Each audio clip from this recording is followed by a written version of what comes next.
Roberts. Thank you, Ms McGrath, for your submission and also for appearing in person. It's so much better to have people in person when possible. Your submission states, quote, "If we don't come to grips with the consequences of the sometimes damaging and divisive actions of states to lock down everything from buildings and suburbs to entire states, we ignore the impacts across the community." What are some of the damaging outcomes that support your call for lockdowns to be included as a term of reference? Because that was the element that really had the most impact on our members. Our members, of course, are people, and as the rest of Australian society, they were dealing with the challenges of the pandemic and worrying about their own health. But I think we clearly showed in the submission the anxiety levels and the mental health impact on our members and their workforces. And the complexity of the shutdowns, the mixed messaging, the lack of communication, lack of consistent and clear communication made a challenging situation almost impossible to bear.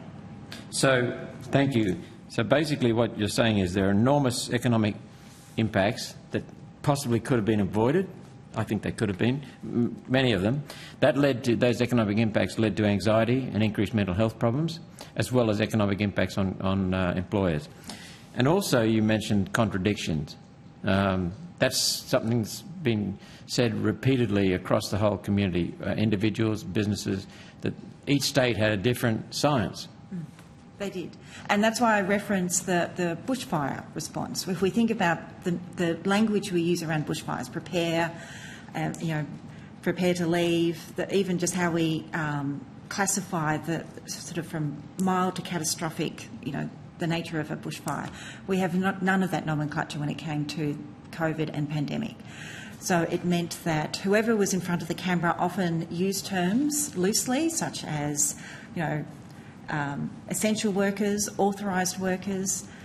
These all had different terms. Often they were used interchangeably.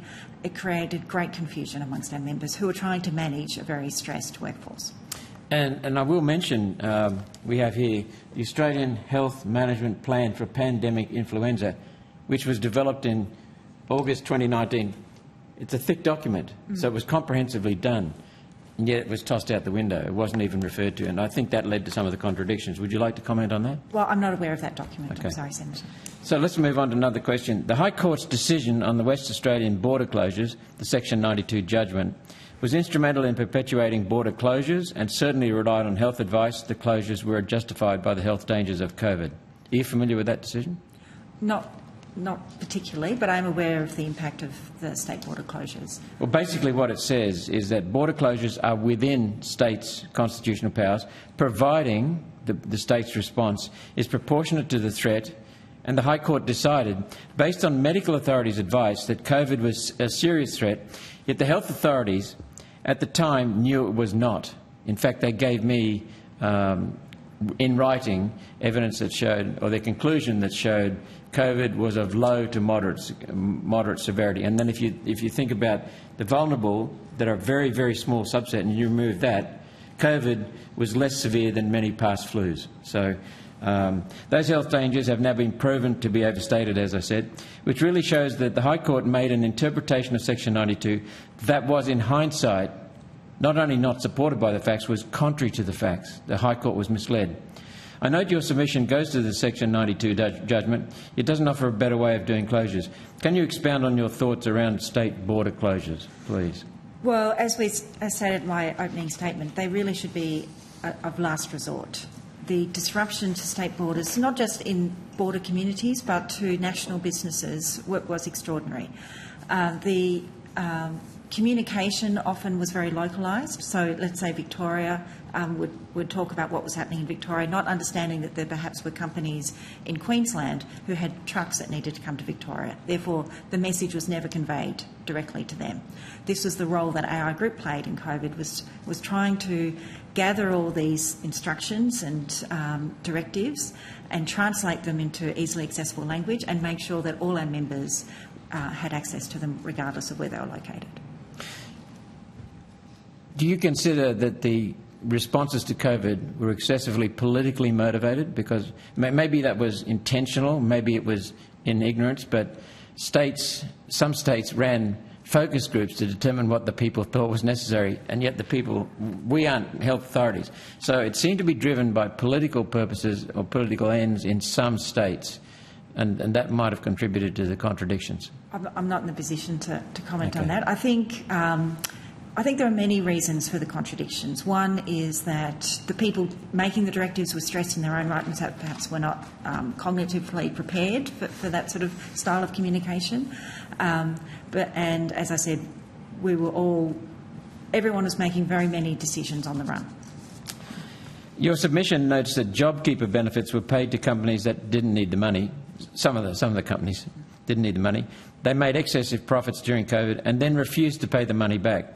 Is the answer to clawbacks to recoup JobKeeper money, or is the answer a much tougher criteria for JobKeeper, including targeting small and medium businesses over large businesses? I think when it comes to JobKeeper, as we said, carefully calibrated support is best. I think that the challenge with JobKeeper is that it was made very quickly and was quite broad-based, and often when it comes to public policy, as you would know, that sometimes has unfortunate consequences. Thank you. Your submission mentions mandatory COVID vaccination policies, yet doesn't say what about them should be investigated. Where does AI stand on mandatory injections?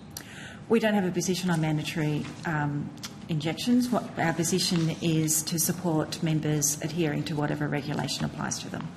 What we found challenging was, again, a mix of communication styles and a mix of messages that came out, which caused a lot of stress in understanding what their obligations were. Just as a statement, your submission talks about the need for local manufacturing of personal protective equipment and related equipment to remove the need for stockpiling materials that degrade over time. One Nation fully supports that we cannot be reliant on foreign countries for such products. Has AI come up with any policy in regard to ensuring we have the security from our own manufacturing?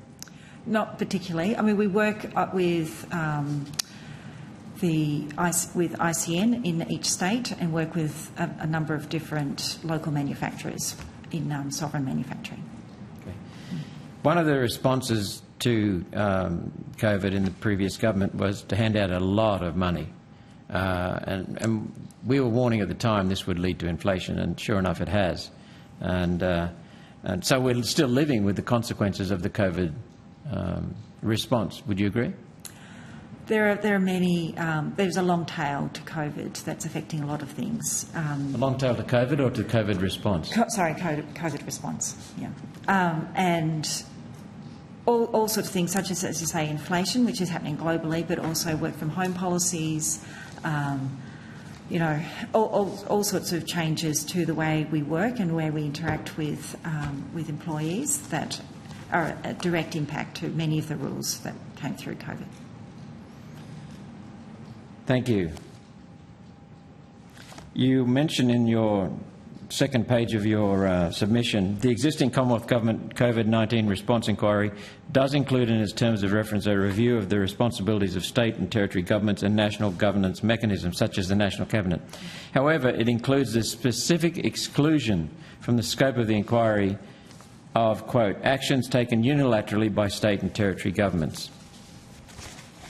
That would seem to be, given the fact that the state and territory governments were responsible for implementing a lot of the measures that were contradictory and often capricious, that would seem to be a very big exclusion.